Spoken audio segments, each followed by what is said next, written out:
Aku kena scam dekat Bali. Benda tu specifically dekat benda yang aku tengah buat sekarang. Aku tengok ada banyak sampah lah. Firstly, aku tak tahu ni makanan siapa, terapung. Dia mengganggu.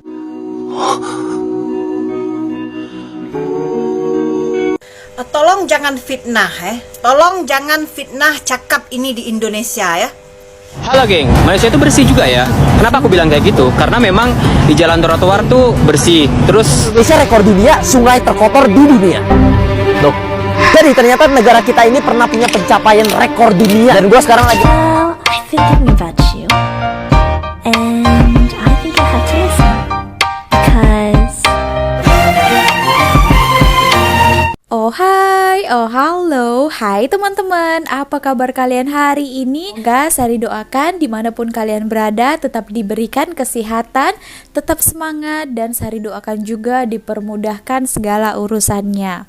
Salah satu tempat wisata yang paling kita lihat itu adalah tempat itu aman, nyaman, dan satu lagi itu kebersihannya.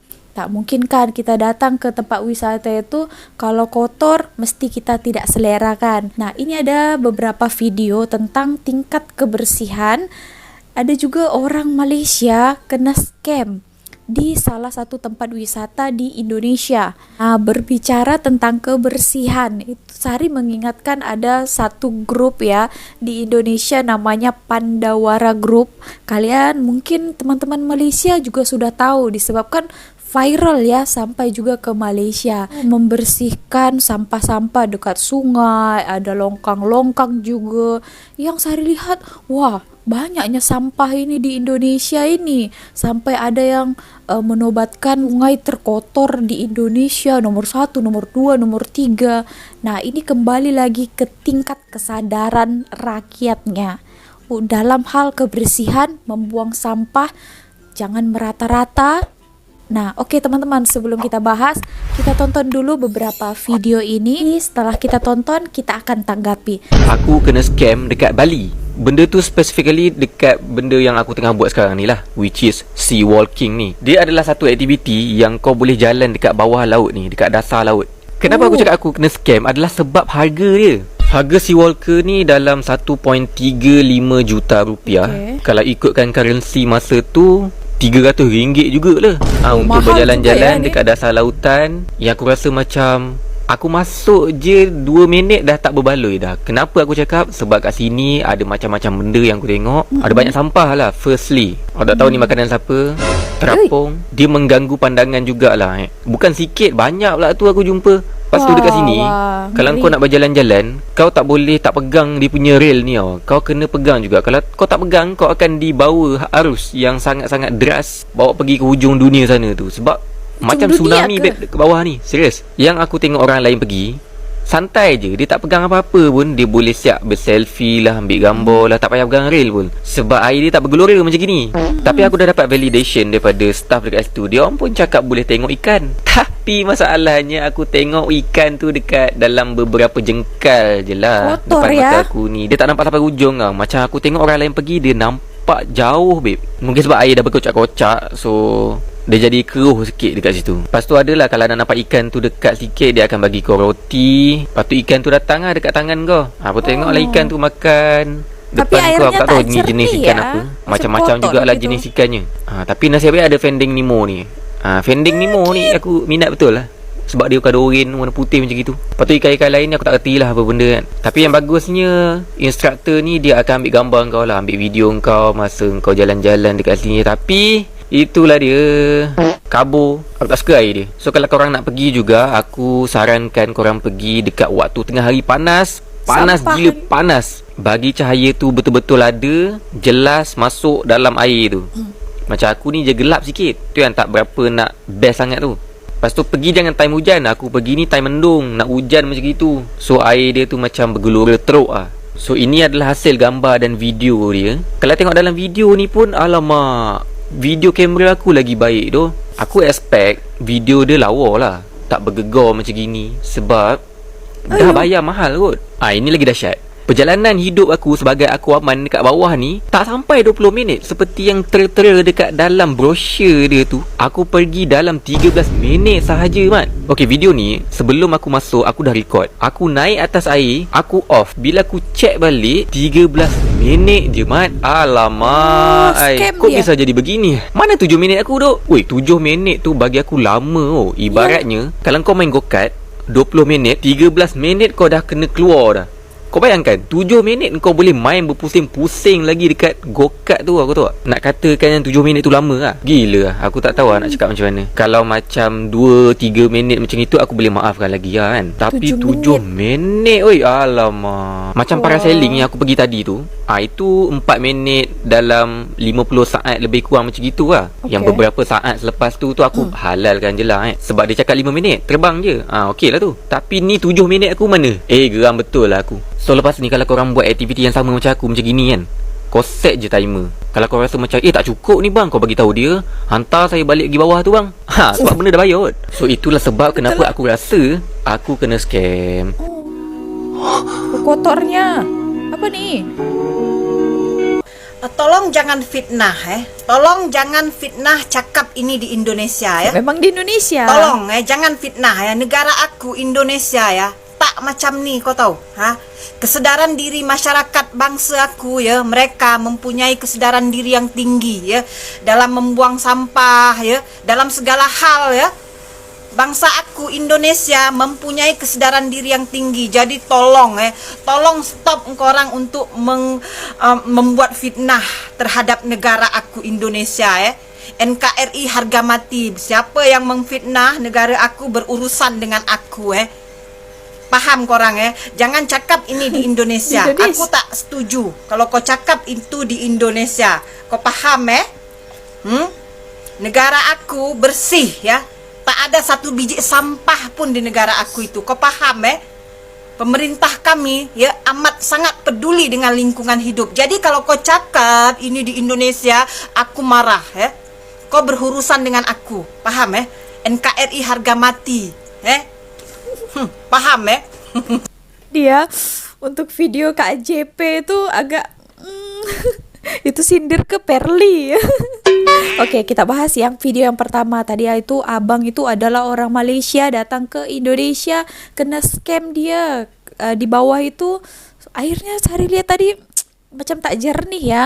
Biasanya kalau digambar-gambar orang-orang itu dia boleh gambar sama ikan lagi, siap selfie lagi dengan air yang clear. Tapi tadi kita boleh lihat airnya tuh macam apa ya, butek ya, warnanya itu tak clear. Sampah ada tin lah, sampah plastik lah, sampah sudu plastik lah, dan semuanya ada di dalam air itu. Siapa lah yang buang ini ya? Saran membuang sampah merata-rata itu yang tak boleh diterima, apalagi ke laut. Macam ikan-ikan besar itu memakan sampah-sampah plastik itu dan tidak boleh diproses dalam tubuh ikan itu. Sampai saya lihat ya, itu hari ikan paus ke ikan hiu itu ya, di dalam perutnya itu banyak sampah-sampah plastik. Nah, itu bayar 1.300.000 weh, mahal tuh. Dalam berapa? 13 menit. Jika 30 menit tapi kasihannya. Dan video Kak JP tadi itu sebenarnya memang di Indonesia. Saya lihat videonya ya teman. Ya diletak misalnya tempat sampah, tapi kesadaran diri membuat buang sampah itu ke tempat sampah itu tak ada ya. Benda boleh buang macam itu saja, mungkin dia fikir ya buang situ sajalah. Tadi itu adalah salah satu sindiran juga, sindiran ke Perli tadi tuh ya, teman-teman. So jom kita lanjut lagi. Halo geng, Malaysia itu bersih juga ya. Kenapa aku bilang kayak gitu? Karena memang di jalan trotoar tuh bersih. Terus kayak di sungai-sungainya juga bersih, nggak ada sampah, nggak ada yang bikin rumah sembarangan di pinggir-pinggir sungai gitu. Mau lihat nih, contoh nih. Lihat ya, tuh malah dibikin jalan kayak gini, terus nggak ada sampah, bersih kan ya. Terus keren lah gitu, nggak ada yang duduk sembarangan atau bikin perumahan sembarangan di sini gitu. Gila sih, keren gitu. Kalau sore-sore jalan di sini, wah seru sih. Dan setahu aku juga geng, Sungai ini nih mau dibikin ada project namanya Project River of Life. Tapi aku nggak tahu kenapa projectnya sempat berhenti dan aku nggak tahu kelanjutannya gimana. Buat teman-teman Malaysia yang tahu tentang Project River of Life, boleh komen di section komen. Thank you. Aku bakal sepil toilet yang ada di jalan tol Malaysia. Kayak gini kondisinya. Let's go. Nah, yang pertama, ya, kalau kalian di jalan tol Malaysia, ini tempat istirahat ya. Ya, toilet yang ada di SPBU, di sini ada minum. Kalian kalau mau haus, beli aja di sini. Senang belinya, murah-murah. Ya, oke. Starbucks juga ada sini. Oke. Nah, oke. Nah, toiletnya di mana? Toiletnya di belakang itu, guys. Nih, kau tengok ya, begitu kita mau masuk, bersih, guys. Bersih, ya, bersih, guys, ya. Nah, ini toiletnya ini. Ini toilet umum, guys. Ini airnya lengkap semua, guys. Nah, air ada, ya, air ada nih, guys.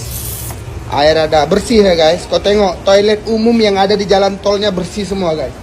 Ada tisu, guys. Tisu. Nah, tisu ada, guys.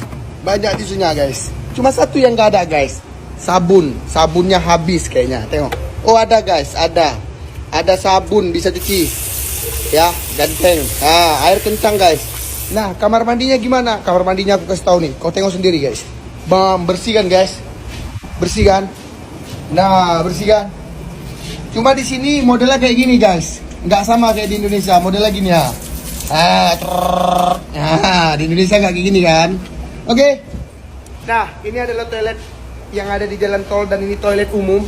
Bersih kan di sini kan? Beda kan sama di Konoha? Ya beda lah. Namanya mata uangnya juga beda. Ya, doakan Indonesia bakal seperti ini, guys.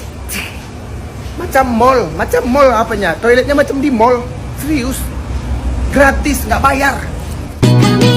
Nah, itu tadi pernyataan daripada salah satu abang ini, lelaki Indonesia. Katanya Malaysia itu bersih ya, katanya gitu. Disebabkan dia lihat ini sungai sepanjang di dekat Kuala Lumpur ini bersih ya. Tidak ada macam rumah-rumah. Biasanya kalau di Indonesia kita lihat dalam media sosial kan, kalau ada sungai macam ini mesti di tepi-tepinya itu ada dibuat macam rumah-rumah yang kecil-kecil gitu, ada juga yang di bawah longkang itu. Ini bukan saya mengejek ya, memang itu faktanya. Kalian boleh cek sendiri lah ya. Mungkin ramai juga orang Malaysia yang mengetahuinya. Nah, abang ini rasa pelik lah. Kenapa kalau di Malaysia ini tidak ada dan dia nampak sendiri di sini itu keadaannya bersih. Nah, kembali juga dengan kesadaran rakyatnya dengan cara membuang sampah jangan sembarangan. Siasari yakin tingkat kesadaran diri mereka untuk menjaga lingkungan, kebersihan. Yang cakap di Malaysia ini ada juga sampah dekat tepi jalan, ada juga tempat yang kurang bersih katanya. Kembali lagi di Malaysia ini, apalagi di daerah Kuala Lumpur, ya kalian tahulah ya, bukan semuanya di sini warga negara Malaysia. Kalau warga negara Malaysia bolehlah bersih, tapi di sini itu kan ramai warga asing. Nah, rata-rata warga asing yang suka merata-rata buang sampah, membuat kotor lah. Apalagi ya orang Myanmar saya lihat ya, mereka makan sirih, makan sirih itu di tepi-tepi jalan, dia akan muntahkan itu sirihnya itu. Itu bukan orang Malaysia, itu orang asing. Orang Malaysia Sari tahu juga kesadaran mereka itu tinggi dalam hal kebersihannya. This is the sad truth in Indonesia and generally in Asia. They have a lot of trash on these rivers and seas and beaches. And it's really sad to see this, but I can't do anything. Yeah. What do you think about this trash thing? I think it's sad, but they don't have this kind of systems that we have in Europe for trash. Yeah. But I like these boats. I would like to go on this boat. And this one local guy bring me to the middle of the Chang, see crocodiles and monkeys. In some point I will do that, and I think I will do it in South America. So stay tuned. and follow me. Apa bener pantai yang dibersihin sama Pandawara sekarang jadi kotor lagi? Menarik nih. Waktu itu ada pantai terkotor nomor 1 di Indonesia. Bayangin aja, dari seluruh pantai di Indonesia, ini yang paling kotor. Namanya Pantai Teluk di Desa Teluk, Banten. Kotornya kayak gini nih. Nah, dibersihin sama Pandawara. Sampai 2 hari bersihinnya. Puluhan ton sampah tuh, gotong royong sama warga juga. Ini terjadi di Mei 2023. Belum sampai setahun, pantainya udah kotor lagi. Nih, kondisi pantainya di April 2024. Kok bisa? banyak sampah Apakah sampahnya kangen healing di pantai? Bukan nih, saya main sama CNN dan Kumparan. Ternyata sampah-sampah ini datangnya dari laut. Soalnya di laut sekitar situ banyak sampah. Dan arus laut sering menghantam Pantai Teluk waktu gelombangnya tinggi. Makanya lama-lama jadi ada sampah. Sayangnya pas muncul sampah, didiemin aja. Nggak dibersihin, nggak dijaga. Makanya jadi banyak lagi sampahnya. Belum lagi kalau ada yang main ke pantai dan orang itu buang sampah. Menparekraf kita Pak Sandiaga Uno bilang, ini mungkin ada pengaruh cuaca dan lifestyle warga setempat. Untuk itu, kami menghimbau agar semua pihak, baik pemerintah, Pemda, masyarakat, untuk menjaga kebersihan Pantai Teluk. Dan ini benar, soalnya kewajiban menjaga lingkungan kan bukan tanggung jawab Pandawara doang. Kalau menurut kau gimana? Saya mau dengar pendapat kamu. Indonesia rekor dunia sungai terkotor di dunia. Loh, tapi sampahnya mana? Jadi ternyata negara kita ini pernah punya pencapaian rekor dunia. Dan gue sekarang lagi ada di Sungai Citarum di Bandung yang pernah dinobatin rekor dunia tersebut. Rekor sih iya rekor, tapi ini bukan prestasi. Yang jadi prestasi itu segimana bersihnya sungai ini sekarang. Ternyata 2-3 tahun lalu itu kondisi sungai ini bener-bener parah banget. Saking parahnya tuh sampai begini. Dan parahnya lagi, orang-orang tuh sampai bisa nyebrang dari sungai ini dengan cara jalan di atas tumpukan sampah. Gila, itu kan parah banget ya. Tapi sekarang udah dikit banget sampah yang ada di sungai ini. Sampai gue kemarin muter pakai perahu, tapi bener-bener kayak nggak ada sampah gitu. Ada masalahnya, sebersih-bersihnya sungai ini masih banyak banget orang yang nakal, suka buang sampah domestik, lembah sampah peternakan, pabrik dan lain-lain. Terus pertanyaannya sekarang, kok bisa sebersih itu Bang? Itu tuh terjadi karena upaya dari orang-orang keren ini dan banyak orang lainnya. Ada Satgas Citarum Harum, Motah, ribuan warga, Plastik Guardian, sampai mesin dari Finlandia juga ngurusin sungai ini. Tapi yang perlu dibenerin ini sebenarnya bukan ini nih, tapi ini sama ini. Dan hari ini gue mau nyoba ikut bersihin sampah di sini, tapi bukan buat bersihin. Soalnya kalau bersihin gue nggak kuat. Tapi biar kita sama-sama tahu seberapa nyiksanya sih bersihin sampah-sampah dari kita semua. Nah, bersihinnya sama siapa? Sama mereka. Ya udah, ditunggu ya videonya. Ini ada yang berkomentar ya, di Malaysia pun banyak duduk bawah jembatan orang tempatan, contohnya di daerah Johor. Tuh hari lihat, mana ada. Benarnya kalau tempatnya itu sudah bersih, dibuat kotor, dibersihkan lagi, dibuat kotor, tak akan ada habis-habisnya. Lihat banyak juga grup-grup sekarang pemuda-pemuda itu untuk membersih-bersihkan. Tapi kalau rakyatnya memang sudah kesadarannya itu tidak ada, ya contohnya membuang sampah sesuka hatinya, tak boleh juga ya, pada akhirnya kotor kembali. Dia yang menanyakan itu hari, orang Malaysia pun pelik. Emang orang Malaysia pun sampai heran ya, tengok dekat media sosial, suka sangat orang membuang sampah itu dekat-dekat sungai ya, longkang, pantai, apa tidak ada petugas kebersihan yang mengutip sampah. Lo dulu ya waktu Sari di Medan, tak tahu Sari tempat lainnya, sebenarnya ada teman-teman petugas kebersihan yang mengambil sampah kita. Tapi itu dulu kami bayar ya setiap bulannya. Misalnya berapa ya? Itu hari Sari tak ingat ya, nenek Sari yang bayarkan. Nah, terkadang ada juga orang yang tidak sanggup membayarnya. Mereka ya itulah contohnya. Ada juga alternatif lain, mereka membakar sampah. Tapi kalau di Malaysia ini ada kita letak di depan rumah kita ini tong sampah, kita buang hari-hari. Ada orang yang mengambilnya setiap hari, kadang juga lah 2 hari sekali gitu. Ini yang Sari wownya, kagumnya, tidak dibayar ya teman-teman. Nah gitu. Tapi kalau di sana dulu kita ya itu ada dibayar, tapi tak mahal sangat lah. Tapi ada juga kan orang itu yang tidak sanggup membayarnya, ya mau tak mau dia tak mau berpikir panjang, dia buang saja, kadang ya dibakar. Oke teman-teman, jadi kembali lagi ke pikiran kita, mentality, kesadaran dan juga hati kita supaya diterapkan tidak membuang sampah sesuka hati dan menjaga lingkungan. Nah kalau bersihkan kita pun enak memandangnya kan, dan juga kebersihan adalah sebagian daripada iman. Oke teman-teman, so itu tadi nasihat Sari dan pandangan menurut apa yang Sari tahu. Kalau kalian ada pandangan lain, kalian boleh bagi komentarnya dekat bawah. Terima kasih telah menonton video ini sampai akhir. Bye!